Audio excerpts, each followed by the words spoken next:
Bagi setiap tajuk apa yang kita baca, kita sama-sama faham. Biar kita lepas satu tajuk itu, kita lepas dalam keadaan kita faham tajuk yang kita baca.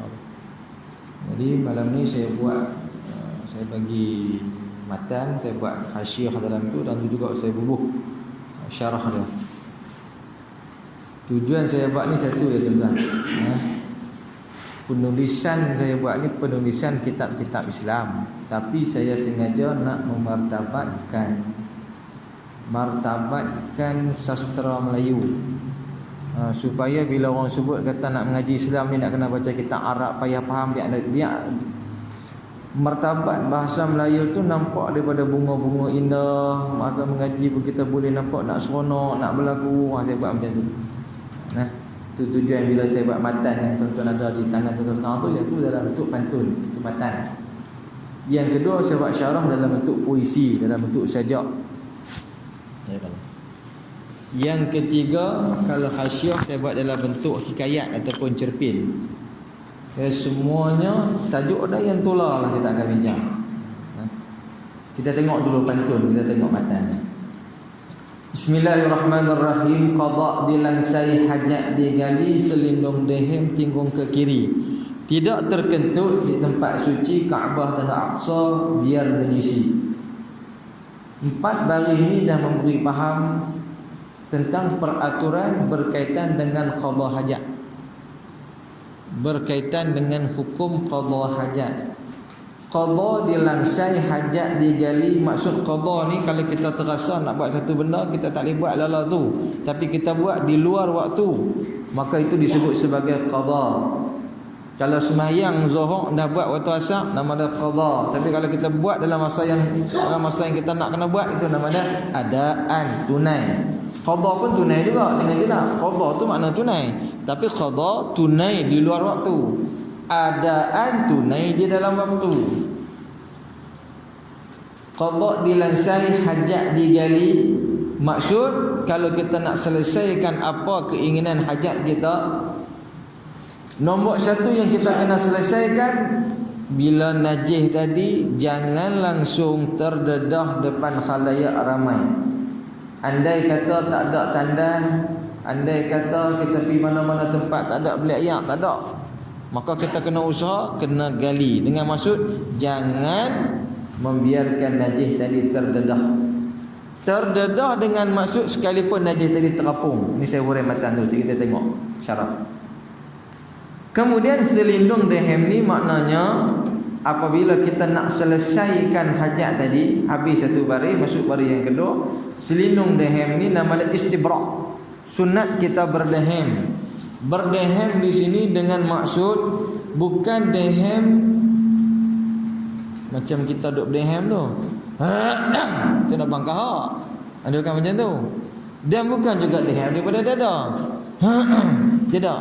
Tapi dehem ini daripada perut, daripada ma'idah. Sebab itulah tempat terkumpulnya najis. Mana cara nak berdehem macam mana?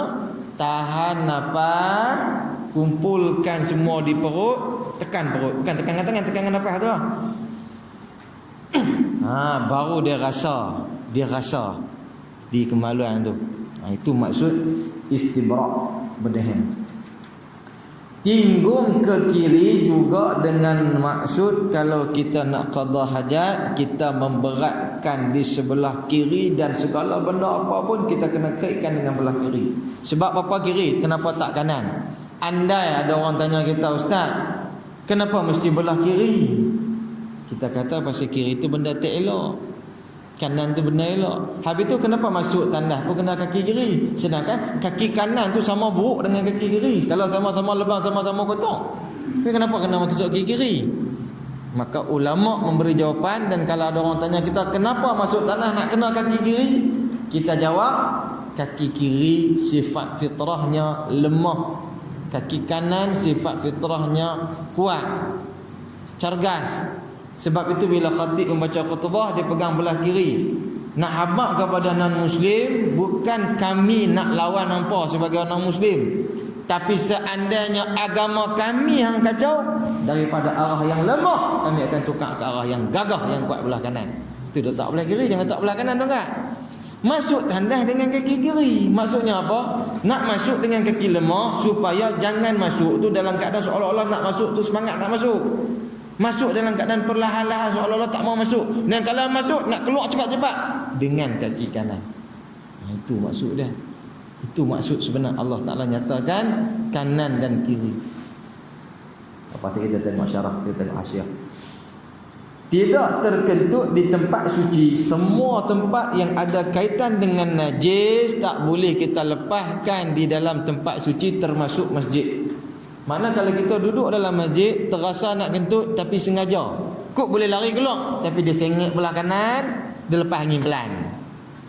Hukumnya makruh kentut dalam masjid ni. Tak boleh kentut.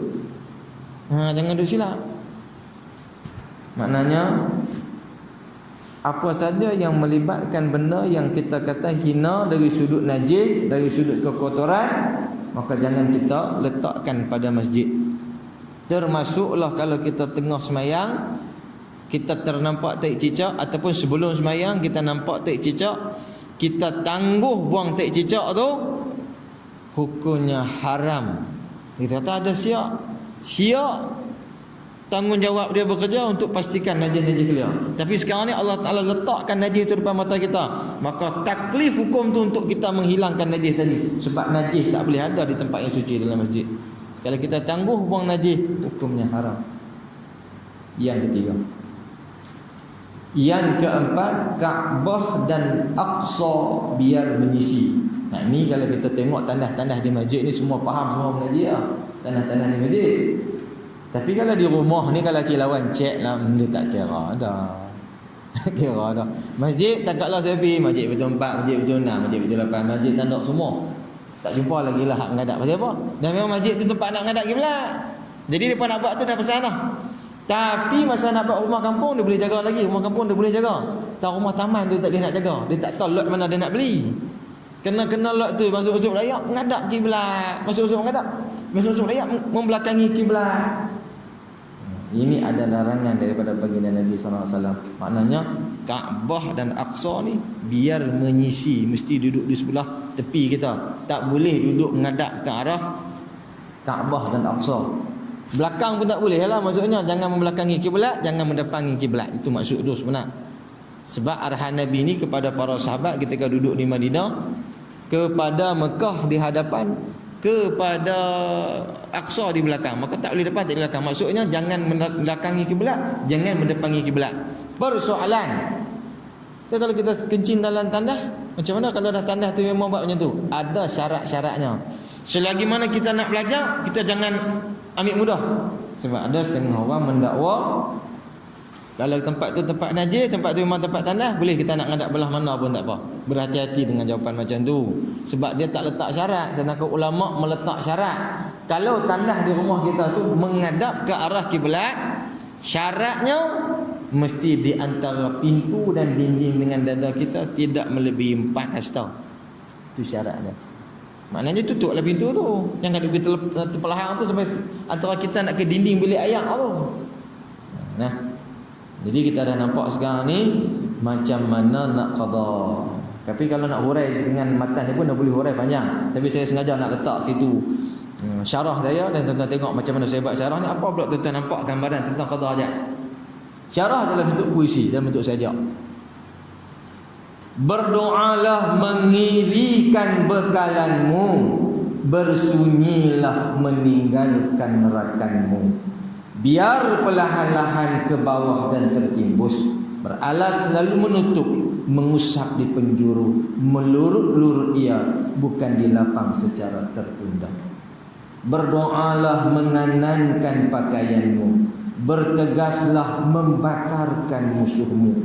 Biar bergegas-gegas ke atas dan berkubah, berasal lalu mengharap, membasuh di penghujung, berturut-turut ia, bukan di lubang, segera tertunai.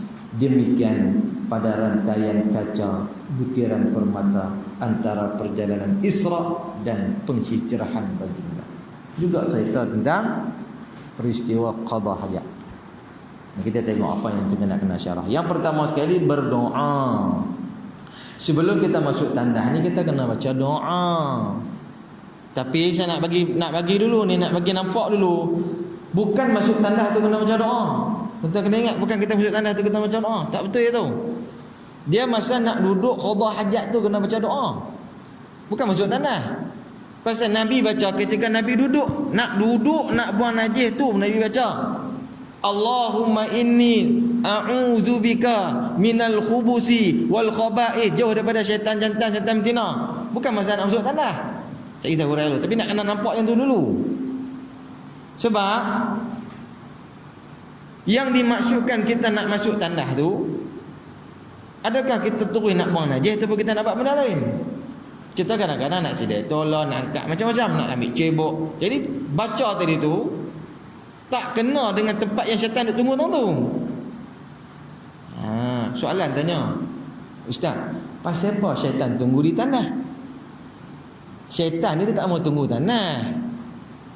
Tapi pasal dia cari tempat mana yang tak pernah dibacakan Al-Quran. Maka jawapannya tandas. Kita pun kata kalau macam tu baca Al-Quran dan tandas. Tak boleh baca tuan-tuan dan najis. Bila kita tak baca di situ, maka dia menetapkan itulah istana untuk dia. Sebab dia takut dengan Al-Quran. Jadi kita nak cegah, nak halau dia tu tak ada jalan lain melainkan minta pertolongan Allah. Allahumma inni a'udzubika. Persoalan habis itu, kenapa mereka pelekat sembok, mereka pelekat papan tanda sebelum masuk tanda? Maka jawabnya macam ni. Kerana bilik ayak kita, jamban tangan tandas tu sekali. Jamban tu duduk sekali dalam bilik ayak. Anak-anak kita kencing memang confirm dalam zaman ke ada kalanya dalam bilik ayak? Kita pun kadang tak akan kencing masuk jamban saja, dalam bilik ayak pun kita kencing, betul? Makna pada pipe yang ada dalam bilik ayak tu juga menjadi saluran kepada najis. Maka dia kekal najis menjadi tempat hinggapan syaitan. Jadi permulaan masuk bilik ayak tu yang kita baca tu. Itu jawabnya. Jadi kalau orang tanya yang apa duk pelakat-pelakat tu tak betul, sebab nanti tuan-tuan akan jumpa orang kata macam tu. Sebab memang hadis sebut nak baca ketika nak duduk. Tapi bila kita mengaji, jawapan yang kita kena bagi, bilik ayak kita tu bukan semata-mata untuk mandi. Ada kalanya kita guna untuk kencing. Bukan kencing setempat, kan berlambak tempat kat situ sampai naik kuning. Bila naik kuning tu banyak tempat lah ada najisnya. Maka Allahumma inni a'udzubika untuk semua tempat. Macam tu jawapannya supaya orang nampak. Sebab kita nak mengaji ni, kita nak menjawab bahawa tok-tok guru dulu bawa semua tu betul. Jangan hampa tak mengaji dengan tak menadang dengan tok guru tiba-tiba nak rak tok guru kata tu. Jadi saya bawa benda ni nak bagi jawapan supaya tuan-tuan jangan rasa serba salah kalau tuan-tuan nanti akan jumpa mana-mana guru sebut. Memang tuan-tuan akan jumpa hadis tu. Bahkan tuan-tuan akan jumpa hadis Nabi kencing berdiri. Ada hadis. Tapi sikit kita hurai macam mana cara nak kencing. Okey, baik dah. Di situ maksud sekarang ni berdoalah mengirikan. Kiri di sini ni apa saja kita nak mula tu, mulakan dengan kaki kiri. Bila sebut kiri di sini ni di baris yang ke 1 2 3 4 saya guna perkataan beralas lalu menutup. Tasattur hukumnya. Ni kita kena sunat ada benda atas kepala kita dan kita sunat pakai kasut ketika nak qada hajat. Ketika nak kencing kena pakai kasut. Mesti tutup di sini juga. Jangan kita buang najis dalam keadaan kita terlanjang. Tak boleh terlanjang. Sekalipun di tempat yang tertutup, tak boleh terlanjang. Berdoalah mengirikan bekalanmu. Bekalan benda apa ni Ustaz? Sebelum masuk tandas kena semak dua benda. Pada kita adanya air mutlak, pada kita adanya 3 biji batu. Ini sunnah kan? Ini saya dapat sendiri daripada Syekh Hamid Tahir. Benda ni berlaku kat dia dan dia cerita. Jadi kita dengar tu lucu. Dia kata pernah berlaku kat dia di singgah Petronas. Dia buang najis dah. Buka-buka pek ayak tak ada. Ini yang saya bagi amaran dia ni. Tapi sebab munyok dia tahu, dia fatwa. Buka pek tak ada. Dia tarik air tu dalam tu memang ada ayak bekalan. Jadi dia tahan ayak situ lah. Tahan cukup. Pendih lah. Kena tapak tangan tak jadi mustakmal. Pasal ini jadi bekas, bukan jadi basuh untuk berwuduk. Jadi dia basuh lah. Sebab tu yang kata tu masa nak masuk tu mula kena cek ayak. Pastikan ayak mutlak tu ada dulu. Jangan main bagi saja. Main bagi tu sekali main kerja sekali dah angkat kan. Pek ayak tak ada, tak apa. Yang tu semua sekali nak kena dengan hadis. Jadi mula-mula masuk tandas kita kena tengok ayak mutlak bagi ada, batu kena ada 3 biji. Yang tajuk tu saya nak abang macam mana cara nak cuci, yang tu minggu depan. Kita berkaitan dengan istinja minggu depan. Yang malam ni hanya berkaitan qada hajat. Minggu depan baru kita akan kait dengan istinja. Batu dan air berselang seli, berbilang ganjil, najis dicuci, menyapu tiap sudut persegi, selesai sudah yang diyakini. Itu istinja. Istinja babnya minggu depan. Ini nak contoh qada hajat dulu. Masuk pada kita ni kena ada batu, kena ada air. Ustaz apa siapa nak contoh batu? Kita bukan duduk zaman batu dah lama dah. Maksudnya cari benda apa kita boleh lap. Tisu. Boleh lah tu. Kena lap tuan-tuan, kena lap. Tak apa nanti, tu pun minggu depan. Tapi kena sediakan tisu ataupun batu ataupun air. Bersunyilah dengan maksud seeloknya kita cari mana-mana tandas yang tak bersekali. Bagus tandas ni bumbung sekali. Hak tandas belakang sana dia duduk seorang dah bagus. Tapi hak sebelah dia tu dia campak dah sekali. Campak sekali tu dia tak boleh. Dia tak apa nak cantik. Kalau boleh nak bersunyi. Dia bukan nak bahaya apa tuan-tuan. Sekali dia jadi macam ni. Tengah kita duduk kawan tu masuk, dia bunyi. Kita pun boleh menyembang pula lah nyembang. Yang tu kita takut. Pasal menyembang tu tak boleh. Tapi bila kita duduk satu tandas seorang-seorang kita, selamat. Bukan selamat tu saja tuan-tuan. Selamat dengan bawa orang kita tengok lagi macam mana cara. Cuma di sini saya nak kata bersunyi ni sunyi macam mana? Sunyi itu makna jauh daripada orang. Tu yang saya sebut tadi nak berdehem tu jangan berdehem sampai nak apa kau orang. Tu dia tu imam yang dengar sini ni. Bukan berdehem macam tu. Berdehem ni kita dengan perut kita. Macam tu je. Itu maksudnya. Berdehem tu. Bersunyilah, orang tak tahu. Orang tak tahu. Jadi bahaya. Ni bahaya kalau lelaki dehem tak apa. Dah bahaya ni kalau nakal sikit. Kalau perempuan duduk berdehem dalam ayak, haji tu nak pergi masjid pun dia patah balik. Kau tu mandi nampak? Dia berdehem dah dengar suara perempuan. Tu kata benda tu jangan habaq kat orang. Nak mandi, nak berak jangan duduk riuh kat orang. Duduk tak mahu nak maghrib tahajud. Dia berdehem kat tu. Betul haji tu maghrib tahajud dia tu. Setiap kali maghrib 4 duduk dengar dia batuk. Nak habaq kat orang buat apa? Jangan. Mana sama ada kita nak melakukan ibadah ke, ni nak melakukan benda aib ni pun jangan kita riuh pada orang. Bersunyilah. Dengan jalan macam mana? Meninggalkan rakanmu. Yang ni sekali jadi hukum. Ustaz, di RNR di setengah tandas lah ni ada tempat tandas tu kencing berdiri lah. Apa pasal dia buat tu? Dia buat tu bukan untuk kita. Dia buat tu bukan untuk orang. Tapi buat untuk siapa? Yalah memanglah itu untuk orang kencing. Tapi maknanya bukan untuk saja-saja kulit pergi kencing. Tak. Yang tu namanya tanah emergency. Kecemasan. Kita dalam keadaan nak berhadah-hadah nak terkencing. Dua-dua pintu tutup. Kita tak boleh taruh dah. Memang kalau najis kita taruh, dia akan bawa datang penyakit. Maka pada ketika tu baru tak makruh kencing berdiri. Ni tengah duk kencing berdiri, pintu belakang duk buka. Ni buat benda apa? Masuklah kencing dalam. Tapi pun tak mau juga masuk kencing dalam tu betul dah. Katuk pintu dah. Diri juga dalam layak pun. Hak tu pun tak mau orang panggil lagu tu. Pasal apa kencing berdiri tuan-tuan? Pasal apa? Pasal apa ada kencing berdiri ni? Pasal daripada kecil. Saya kata tu benda apa-apa bila ajak daripada kecil. Tengok anak kita, cucu kita kencing berdiri, kita biar. Sampai ke besar orang itu dah akan bawa. Ni kena bawa daripada kecil ni kita kena ajak. Ni maknanya kita kena duduk jauh daripada orang. Cari tempat-tempat yang terpisah. Jangan duduk sekali. Pasal itulah dulu rumah lang saya Batu Lima jamban. Rumah kampung dulu jamban dia tak asing. Tu yang nak melayak. Lah dia tak jadi lagu tu dah. Dia tak mau buat, saya pun tak tahu pasal apa. Dia kata tak tahu macam nak guna lagi najis tu. Macam nak guna lagi. Kena duduk dalam. Tak tahu orang dulu kena duduk luar. Saya pun sampai rumah lang saya Batu Lima tu ada 2 tandas. Tandas melayak. Satu belah belakang, satu belah tepi. Kedua-duanya letak luar. Tapi lah tak jumpa macam itu. Allahu Akbar. Sebab apa ni? Tujuannya apa? Supaya kita duduk sendiri. Seorang-seorang kita duduk dalam, kalau duduk luar tu duduk seorang-seorang, tak ada siapa tahu kita duduk kita aja. Tak usah duk abang kat orang. Lepas tu pula jangan duk abang kat orang.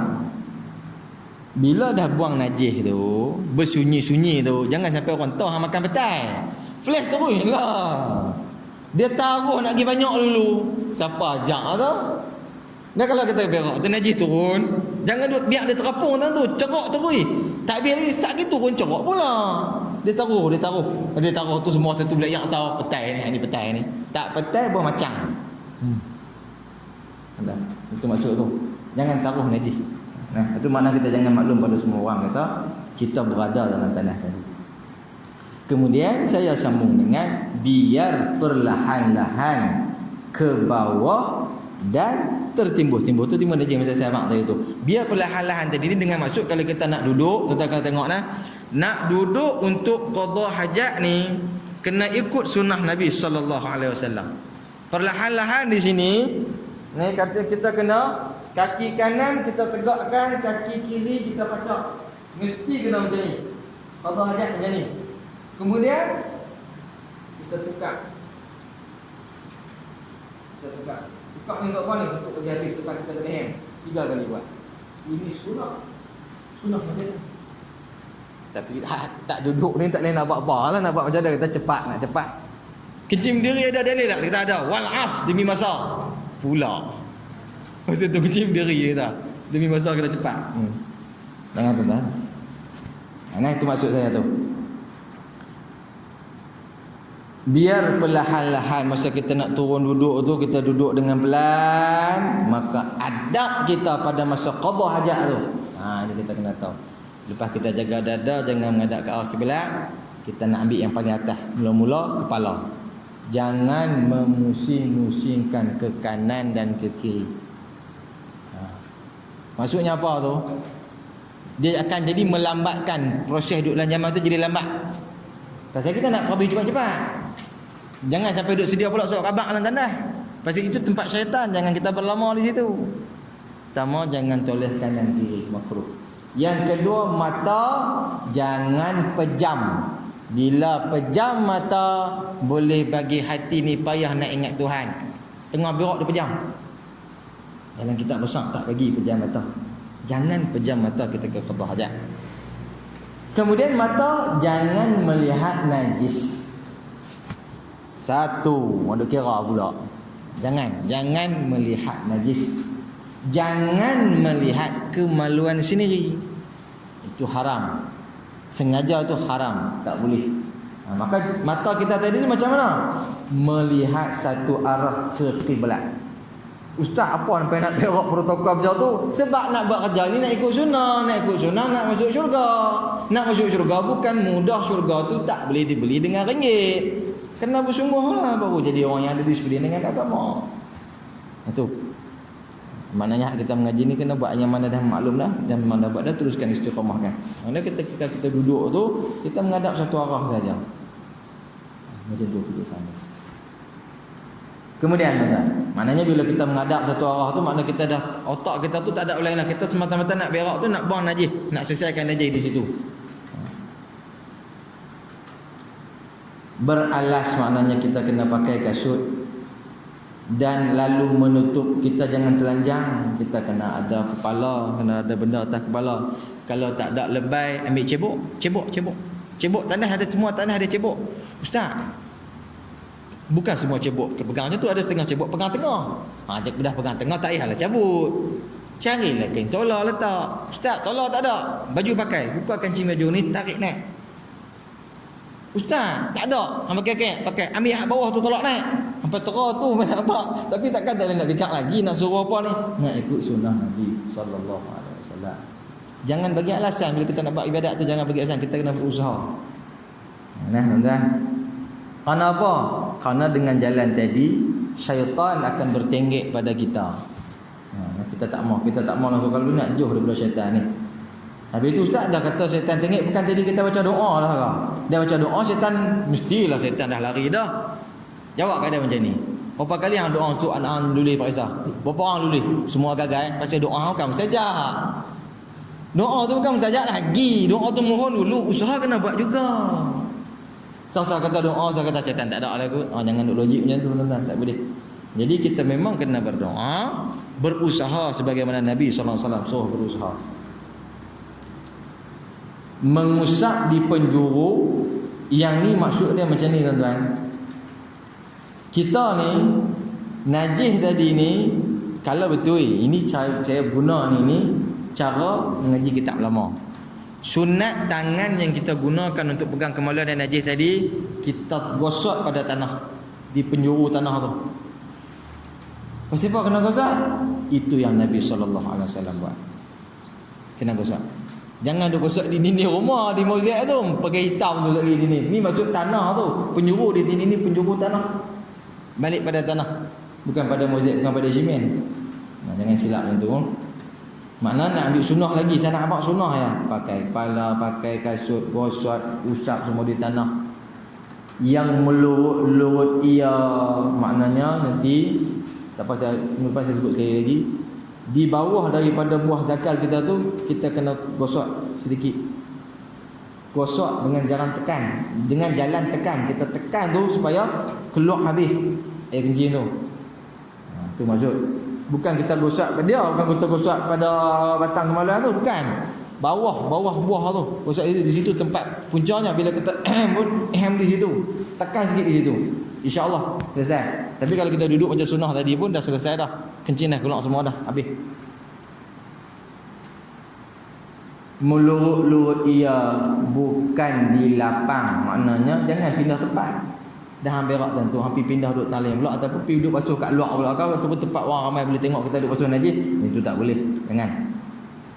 Secara tertunda, yang ni saya bak tadi, najis buang di situ, bersihkan di situ, selesaikan di situ. Jangan duk pergi ubah-ubah tempat. Jangan jadi berlaku. Kadang ada setengah berlaku tu tak berlaku di kita, berlaku kat anak kita. Kita ajak daripada kecil. Berak. Amal tani. Padahal kita basuh dah kat situ juga. Kenapa nak suruh ubah? Gitu kita sendiri yang ajak dia ubah daripada kecil tu. Habis dah main ni nak basuh. Main ni nak basuh tu kenapa kena ubah dah? Kekalkan di situ. Jangan pindah. Nah. Ini adab semua ni, ini adab semua dalam qada hajat. Berdoalah menganankan pakaianmu. Dah habis-habis dah kita berak semua ni.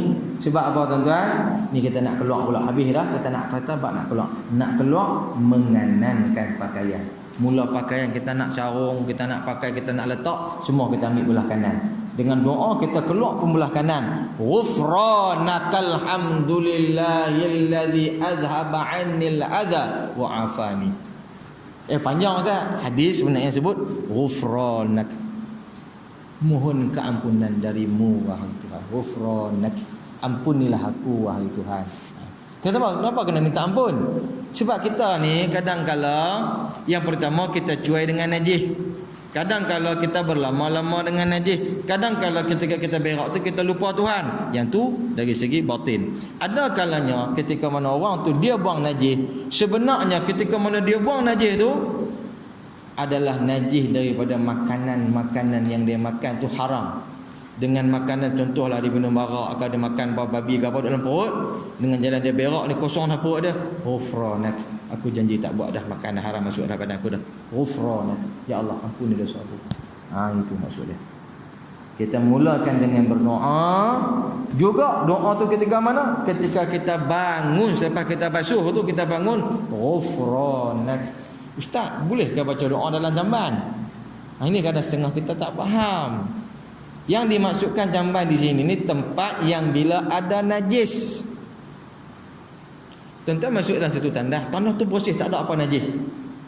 Tandas tu bersih. Tuan-tuan duduk sini, lubang najis di situ. Tuan-tuan duduk sini ni, tuan-tuan baca doa, tuan-tuan baca Fatihah. Salah tak? Tak salah. Tak salah tuan-tuan. Pergi duduk betul-betul dengan lubang tu, nampak kerak-kerak najis tu, baca baru haram. Tapi yang lagi tak salah, jamban yang lain ni jenis tutup payuk tu, tutup tu. Yang tu tak apa, dah duduk situ baca Quran pun tak apa. Pasal setan tak boleh duduk di situ. Dah tertutupnya najis. Umpama yang kedua, andai kata di sini ni masjid. Dalam masjid ni ada satu tek kambing. Ni masjid. Tuan-tuan pun ambil Al-Quran, tuan-tuan letak suara ni betul-betul dengan tek kambing tu. Tapi tuan-tuan baca Quran dalam masjid. Boleh tak? Tak boleh. Bukan kerana masjid, kerana najis yang terbahu, terlihat. Itu sebenar. Itu kita nak nampak. Itu yang jadi jawapan pada setengah-setengah ustaz kata, bila kita ambil ayat sembahyang dalam tanah dengan syarat tanah tu kena asing, dah semua tu tak berlaku. Tanah besar kecil tak berlaku dengan syarat ketika mana berwuduk tidak ada najis yang dilihat, yang bau, yang mendekat, yang boleh mencederakan ibadat tu. Kalau tertutup macam tanah yang halal ni, tak ada masalah. Boleh. Ini maksud tuan-tuan. Nah. Maknanya kita bolehlah berdoa masa kita nak keluar pada tanah tu. Boleh baca, boleh bangkit ghufranak, nak langkah keluar pun sekali lagi. Pasal kita dah bincang tadi, bilik ayak kita ada kalanya jadi tempat najis. Kadang kita bukan tang lubang, kita duduk tang banyak penjuru pun duduk bawah haring. Anak kita jenis masuk tak corak. Bila haring tu jadi syaki baki pada iblis dan syaitan. Kita minta ghufran. Ya Allah, ampunkan aku. Macam tu. Berdoalah menganankan pakaianmu, bertegaslah membakar musuhmu. Ini maksud musuh kita adalah syaitan. Jangan duk bagi can kat dia tak mau pakai, nak berak tak mau pakai, ni nak mandi dalam keadaan telanjang, seolah-olah kita tak apalah, bagilah can dia tengok badanku, bagilah can dia duduk dengan najis ni aku tak mau. Seolah-olah kita bagi muka, kita tak bertegah dengan syaitan, kita tak bertegah dengan iblis. Bertegahlah membakar musuhmu, seolah-olah kita nak halau dia akan ke neraka nanti. Kita nyahkan dia, jangan dekat dengan aku. Bertegas. Kalau Nabi kata buat benda tu, kita buat. Jangan bagi alasan. Masuk tanah kena pakai, kena tutup kepala, kena pakai alas kaki, kena pakai kasut. Bertegas. Bertegas tu apa? Dengan maksud yang kedua, jangan duduk lama-lama dalam tandas. Ke atas maksudnya segera bangkit. Ke atas maksudnya nak jumpa Tuhan dalam syurga. Ke atas dengan maksud dan berkubah. Kita cepat-cepat kubah tu masjid. Cepat-cepat pergi ambil wuduk. Cepat-cepat pakai pakaian. Cepat-cepat ambil wuduk. Cepat-cepat keluar daripada tandas. Jangan duduk lama-lama dalam tandas. Tandas bukan tempat kita. Bergegas, bertegas dan bergegas. Itu maksudnya. Berasal lalu mengharap. Asalnya apa? Asal kita daripada syurga. Bila kita berkubah, asal kita daripada syurga dan kita kembali berharap. Berharap itu apa? Berharap itu doa. Doa itu maksud bagi apa? Bagi salah. As-salah bimakna doa. Ambil wuduk, pergi semayang lain. Itu maksud saya. Jangan duduk lama dalam tandas, tapi semayang tu bagi lama. Maksud dia macam tu. Membasuh di penghujung, berturut-turut ia. Ni maksud apa ni? Nak cepat, ustaz kata kita ni kena cepat. Dia keluar cepat-cepat, tak pam, tak flash. Silap juga yang tu.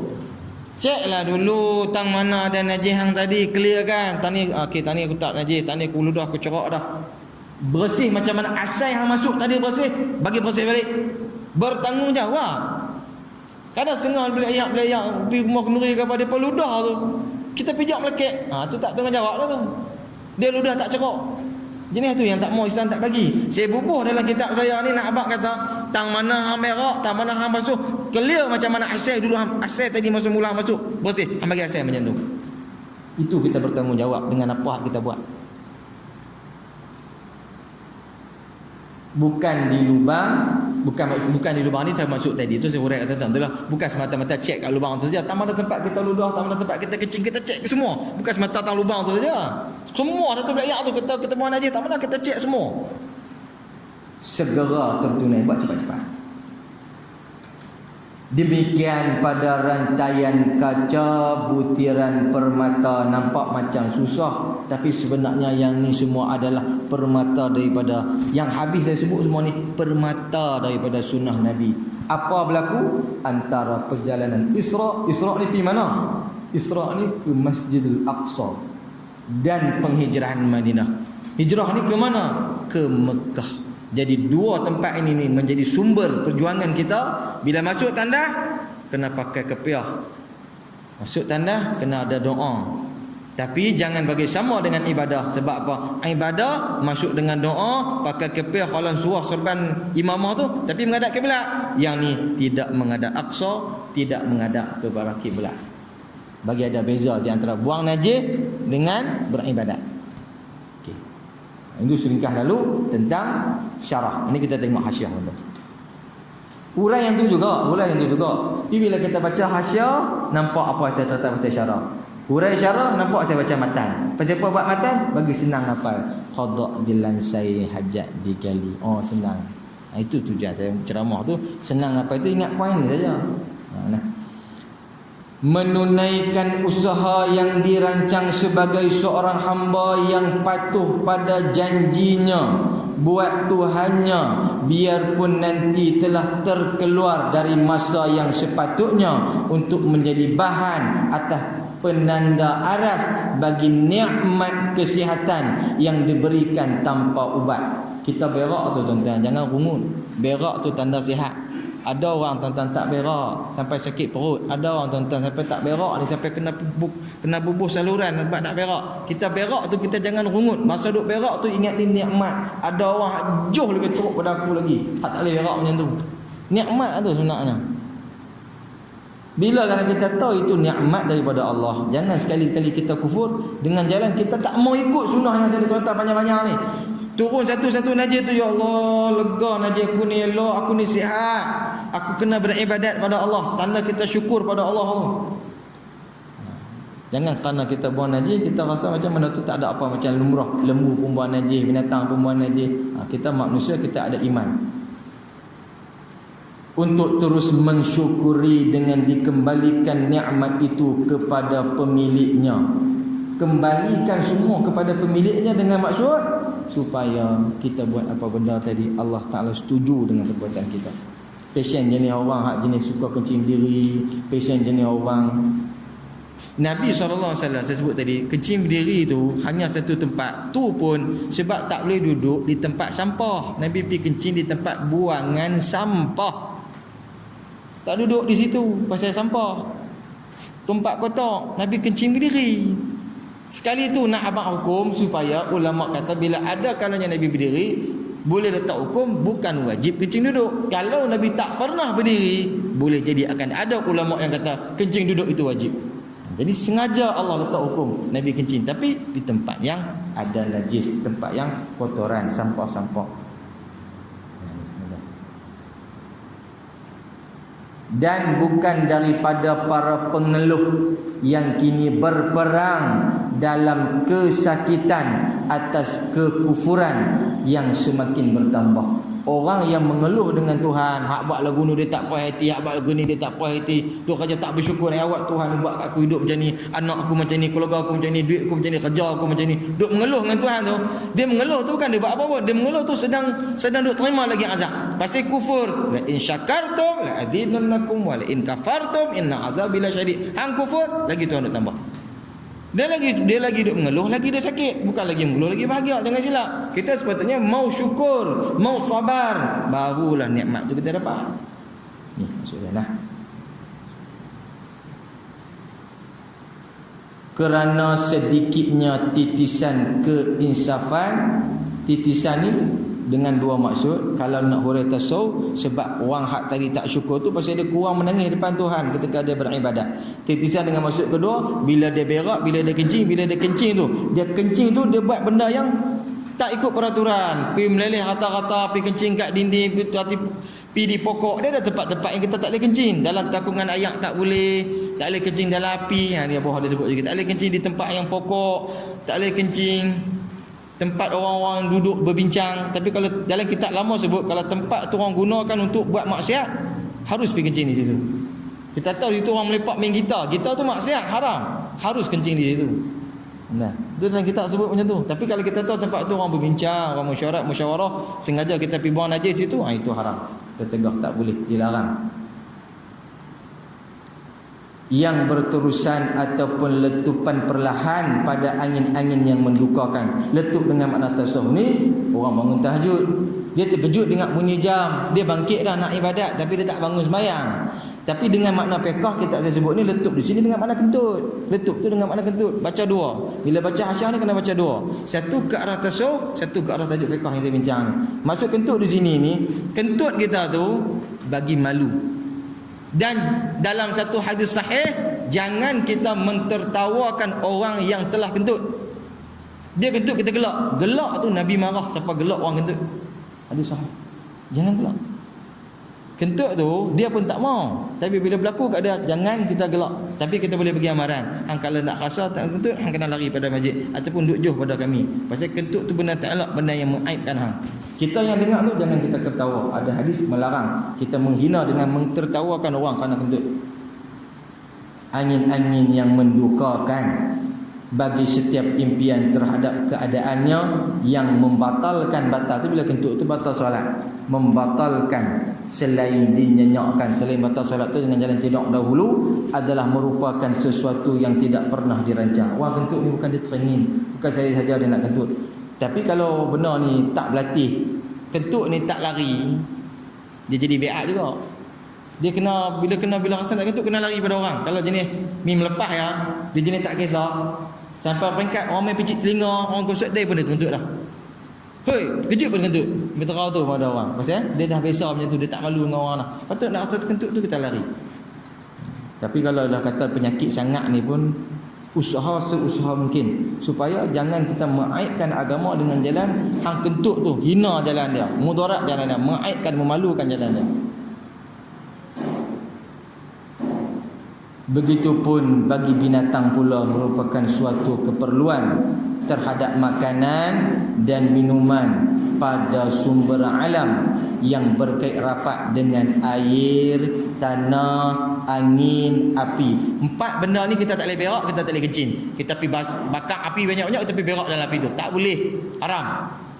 Ataupun kita kencing dalam keadaan angin bertiup, haram, tak boleh. Ataupun kita kencing pada tanah tu dengan masuk lubang. Pada lubang tadi dalam kitab sebut lubang yang ke bawah, yang kita nampak lubang tadi tu. Ataupun kita kencing masuk ke bawah ni, daripada kemaluan kita turun masuk ke lubang, tak boleh. Kena jatuhkan di bawah, yang dia masuk lubang macam di belayak tu boleh. Jangan kita turun masuk ke lubang. Ulama sebut kemungkinan pada lubang tadi ada jin. Kena dia, saya kenal lah gangguan tu. Ulama kata adab kita kena jaga. Dunia ni bukan kita saja, ada makhluk lain sama yang kita nak kena jaga. Maksud ni tanah tu kalau kita kencing tu, kencing ke tanah ataupun kencing dalam belayak tu, jangan tulis ke lubang. Bimbang-bimbang juga tak ada jin pun dalam lubang di tanah tadi tu, boleh jadi ada binatang-binatang yang duduk, ada ulat ke cacing kan nak hidup, main dengan ayat kecil petai ni mati nak wanak dalam tu. Kesian tu dia. Mana? Ini kita nak jaga sungguh mengaji ni supaya nak dapat pahala. Apa saja yang kita buat semua ada hukum. Atas tuntutannya secara ilmiah, mengaji ni yang pasti terhenti pada tugas manusia, maka disiapkan dengan sesegeranya bermula dari bawah lagi pada membezakan tiap duduknya. Saya abang tadi tu duduk cara macam nak kanan ke kiri tu, saya boleh dah tadi tu. Yang bermunajat secara litub. Kita duduk dalam berak tu pun sebenarnya duduk bermunajat, bukan duduk berak. Duduk tu duduk bermunajat. Maknanya dalam masa duduk berak tu pun jangan lupa Tuhan. Ingat dia, ini rezeki Tuhan, aku sihat ni, aku sihat, aku sihat. Kata macam tu. Secara litub serta tertutup dalam kegelapan. Jangan berak dalam keadaan lampu cerah. Nampak terang-terang ni, bagi nampak suram sikit, tapi gelap terus lagi bagus. Dalam kegelapan atas 2 tujuan khalwat yang melambangkan kesungguhan sebenar. Lambang di sini jangan kita bawa masuk mana-mana kalimah yang ada Al-Quran, kalimah Allah, bawa masuk telefon, yang telefon tadi bunyi ayat Quran, tak boleh. Jangan macam tu.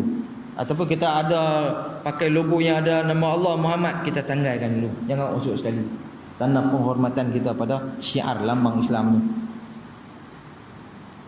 Lalu jangan mengiramakan kekecewaan. Mana tadi saya kata mulut tu jangan nyanyi lagu tengah duk berak. Salatullah salam, zikir pun tak boleh. Jangan nak buat zikir pula lagi. Jangan. Dia kata takkan zikir tak boleh. Tak boleh masa tu. Itu bukan masa kita. Masa-masa tu kena duduk diam saja. Bersugi pun tak boleh. Jangan duduk sugi. Kadang kita dah tengah masuk gelak dah, nak asal terkencing, dia duduk lah. Pasal dia memang pasien mandi telanjang, tak ada angkat apa dah. Dia duduk tu, duduk kencing sama dengan gosok. Itu tak boleh tuan-tuan. Gigi lemah tak boleh sebut. Orang yang gosok tu gigi dia tak tahan. Gosok gigi sambil kencing, sambil buang hadas.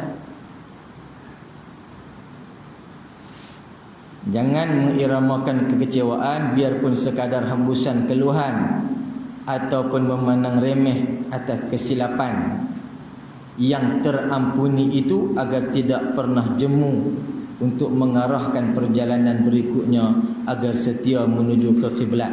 Yang ni kalau untuk ibadat. Selain pada ibadat, bawa sebaliknya, jangan menghadap ke arah kiblat, jangan membelah kiblat.